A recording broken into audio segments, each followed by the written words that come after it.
The pregnancy test shook in my hands as I stared at the two pink lines. At 25, I wasn't afraid of being pregnant. I was afraid of telling my traditional Asian family that the father was Alexander Wu, heir to the Wu global enterprise. Olivia. My mother's sharp voice cut through my thoughts. Come downstairs now. Your cousin May has something to tell us about you. My heart sank. May had seen me leaving the private hospital yesterday after my first prenatal appointment.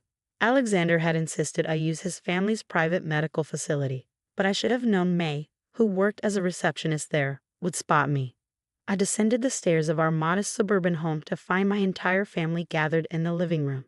Mom, Dad, my younger brother Kevin, and cousin May, who wore a self-righteous expression that made my stomach turn.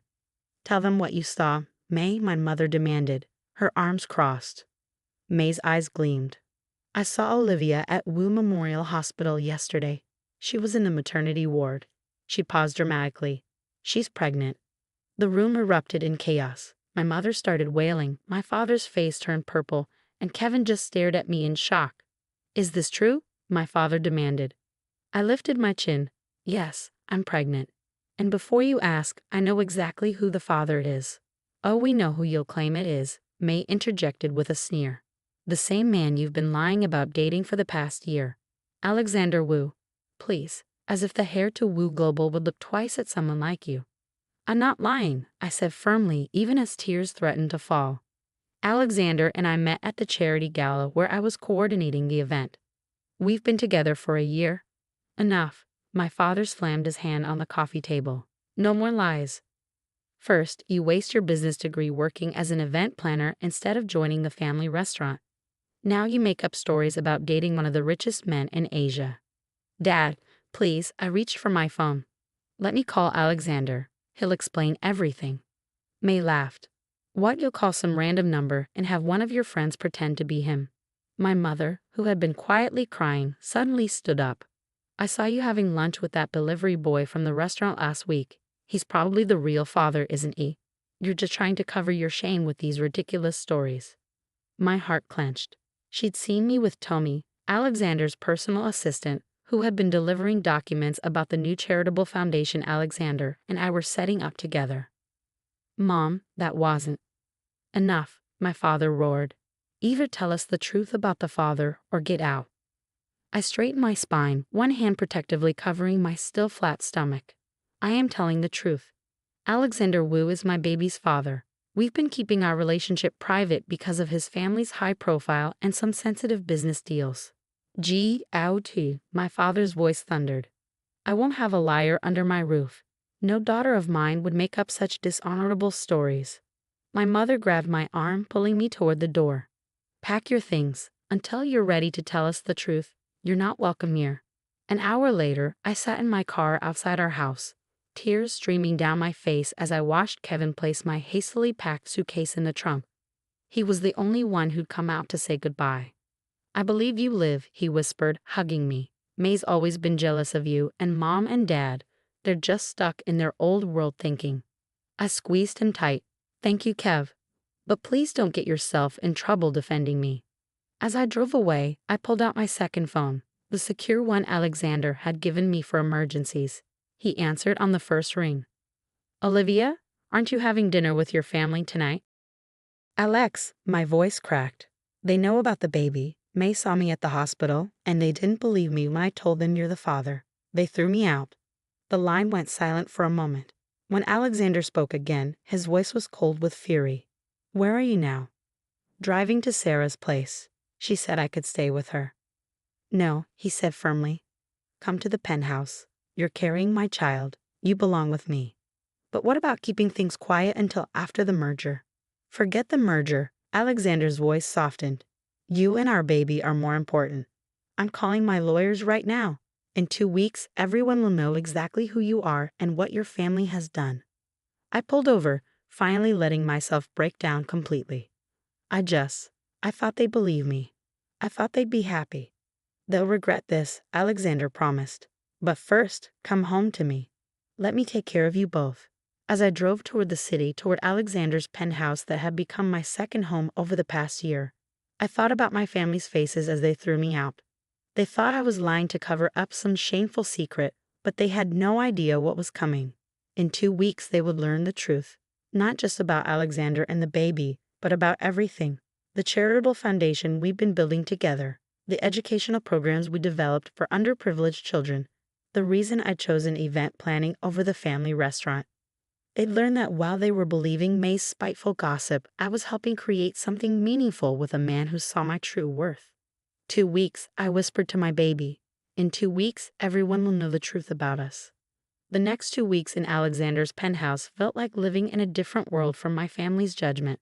While they probably imagined me struggling in some cheap motel, I was helping Alexander plan our child's future from 50 stories above the city. The DNA test results are ready, Alexander announced one morning, setting his tablet aside. Would you like to see them? I smiled, running my hand over my small bump.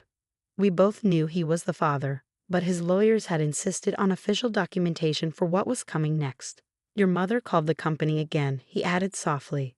Demanded to speak to me, claiming her daughter was spreading lies about the Wu family. My heart clenched. What did your secretary say? Lisa handled it perfectly. Told her all communications should go through our lawyers from now on.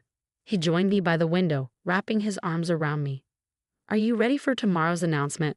Tomorrow, the day the Wu Global Enterprise would announce its heir's engagement and upcoming child. The day my family would learn just how wrong they'd been. I'm ready, I nodded. But first, I need to send them something. An hour later, a courier departed for my family's house carrying an envelope. Inside was a formal invitation to the Wu Global Enterprises annual charity gala, along with a simple note. If you want the truth, come tomorrow night. Olivia. The next evening, I stood in front of my full-length mirror, admiring the custom-designed gown that elegantly highlighted my small baby bump. Alexander appeared behind me, handsome in his tuxedo. They're here, he said, checking his phone. Your entire family, including Cousin May. They're being seated in the main ballroom now. I took a deep breath. Let's give them a show they'll never forget. The ballroom of the Wu International Hotel was packed with Asia's elite, media personalities, and business leaders. From my position backstage, I could see my family seated near the middle, looking uncomfortable in their best clothes. May kept craning her neck, probably hoping to catch a glimpse of the real Alexander Wu to prove me wrong. Right on schedule, Alexander's father, Wu Chenming, took the stage. Welcome, honored guests. Tonight, I have a very special announcement. My son, Alexander, has found his match. A woman who embodies everything our family values: intelligence, compassion, and vision. The crowd murmured excitedly. I saw my mother grip my father's arm. Please welcome my son, Alexander Wu, and his fiancée, the future mother of the Wu heir, Olivia Zhang. Alexander took my hand, and we walked onto the stage together. The gasps from my family's table were audible even over the applause. May's face had turned ghost white. Thank you, Father, Alexander spoke into the microphone. Olivia and I have been working together for the past year, building not just a relationship, but a vision for the future. While we kept our relationship private, we've been developing the Wu Educational Foundation, which Olivia will head as its executive director. I stepped forward, one hand resting on my bump. The foundation will provide educational opportunities to underprivileged children across Asia. Every child deserves the chance to pursue their dreams, even if those dreams don't match what others expect of them. My eyes met my father's as I spoke those words. He had the decency to look away first. After the speeches, as we moved through the crowd accepting congratulations, my family approached. My mother's eyes were red from crying, my father looked like he aged 10 years, and May seemed to be trying to disappear behind them. Olivia, my mother's voice trembled. We didn't know. You didn't want to know, I corrected her gently. You chose to believe the worst about me instead of trusting your daughter. The DNA test results, Alexander added, pulling an envelope from his jacket and handing it to my father. Since you required proof of my child's paternity. My father's hands shook as he held the envelope. We don't need to. Oh, but I insist. Alexander's voice was polite but firm. After all, you threw your pregnant daughter out based on baseless rumors. The least you can do is read the proof of your mistake. May finally spoke up, her voice small. I'm sorry, Olivia. I was jealous. When I saw you at the hospital, I assumed. You assumed I was like you. I finished for her. Someone who would lie to get ahead. But I've never needed to lie about who I am or who I love. Please, my mother stepped forward. Can we start over? I felt Alexander squeeze my hand supportively, letting me know this was my decision to make. Starting over would mean forgetting what happened, I said carefully. I won't do that. But moving forward, that's possible under certain conditions. Anything, my father said quickly. First, you'll need to understand that my life, my choices, and my family with Alexander are my priority now. Second, May's gossip and attempts to undermine me stop today. I looked at my cousin pointedly, and finally, you'll need to accept that I'm not the daughter you tried to force me to be. I'm someone better, someone I chose to become. As they nodded eagerly, Alexander led me away to greet other guests. Proud of you, he whispered. I smiled, feeling our baby move. I learned from the best. Sometimes you have to let people feel the weight of their mistakes before you can build something new. The night continued, but something had shifted. My family watched from their table as I moved confidently through the crowd of Asia's elite, finally seeing me for who I truly was, not their obedient daughter, but a woman who had created her own destiny. 2 months after the gala, I sat in my office at the Wu Educational Foundation, reviewing applications for our first round of scholarships. My baby bump had grown considerably, making headlines in every society magazine across Asia. The story of how the Wu heir had fallen in love with an ordinary event planner had captured the public's imagination. A knock at my door interrupted my work. Come in, I called, expecting my assistant. Instead, my mother entered, looking nervous but determined. Since the gala, my family had been trying to make amends, though I kept them at arm's length. Olivia, she said softly, I brought you lunch. She held up a bag from our family restaurant, your favorite dumplings. I smiled slightly, remembering countless childhood meals. Thank you, Mom. You can set it on the desk. She placed the bag down but didn't leave. Instead, she looked around my expansive office, taking in the floor-to-ceiling windows, the elegant decor, and the wall of awards the foundation had already received. This is all yours? She asked, wonder in her voice. Alexander gave me full control of the foundation, I explained. But everything we've achieved, that's because of the work we're doing, not the Wu name. Mom nodded, then suddenly burst into tears. I'm so sorry, Olivia. When I think about how we treated you, I sighed, hormones making my own eyes water. Mom, please sit down. This isn't good for either of us. She took the visitor's chair, wiping her eyes. Your father and I, we were so focused on our own plans for you that we couldn't see you had better ones for yourself. Is that why you're here? I asked gently. To apologize again? No, she straightened up. I'm here because your father and I want to donate the restaurant to the foundation, for your education program. I stared at her stunned. The restaurant had been in our family for 3 generations. We wanted to become a training facility, she continued, to teach culinary skills to underprivileged youth.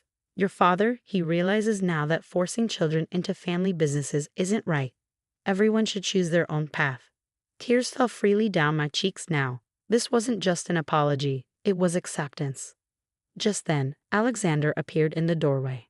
Sorry to interrupt, but we have the doctor's appointment in 30 minutes. He paused, seeing our emotional state. Everything okay? I nodded, smiling through my tears. Mom just gave us our next project. That afternoon, as we left the doctor's office with new ultrasound pictures, Alexander squeezed my hand. Twins, he said wonderingly, 2 little girls. 2 little girls who will never be told their dreams are too big, I added firmly. We drove to my parents' house for the weekly family dinner, a tradition we'd started a month ago. May had been notably absent from these gatherings, having taken a job in another city after the gala. As we walked in, I saw the restaurant's blueprints spread across the dining table. My father was pointing out potential classroom spaces to Kevin, who had recently graduated from culinary school. Ah, you're here. Dad called out, his face lighting up. How was the appointment? Instead of answering, I handed him the ultrasound pictures. He stared at them, confusion turning to shock. 2, he whispered. 2 granddaughters. 2 future Wu CEOs if they want to be, Alexander said with a smile. Or chefs, or teachers, or anything else they choose. My father's eyes filled with tears, something I'd never seen before.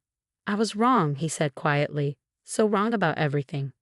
But these girls, they'll never know that grandfather. They'll know the one who supports their dreams, whatever they may be.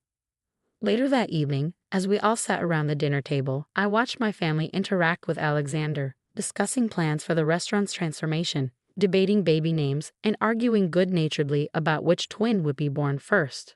"What are you thinking?" Alexander whispered, noticing my thoughtful expression. "About how different this is from 2 months ago," I replied. "About how sometimes people can surprise you if you give them the chance to be better." He placed his hand on my bump, feeling one of our daughters kick. "They needed to learn their lesson first. You taught them that." "We taught them that," I corrected him, "by being true to ourselves, even when no one believed in us." My mother called for our attention, raising her glass of tea. "To Olivia and Alexander, and to our granddaughters. May they grow up knowing that their dreams are valid, their choices are their own, and their family will always support them." "Always," my father echoed firmly. As everyone clinked glasses, I caught Kevin's eye. He winked at me, the only one who had believed me from the start. I winked back, grateful that at least one person in my family had seen the truth when everyone else chose blindness. The twins kicked again, as if joining the celebration. These girls would grow up in a very different world from the one that had rejected their mother. They would grow up knowing that the truth always finds its way to the light, that love doesn't need validation from others to be real, and that sometimes the biggest dreams are the ones most worth fighting for. My family had learned these lessons the hard way. But as I watched them now, planning my daughters' futures with such joy and acceptance, I knew that sometimes the hardest lessons lead to the most beautiful transformations.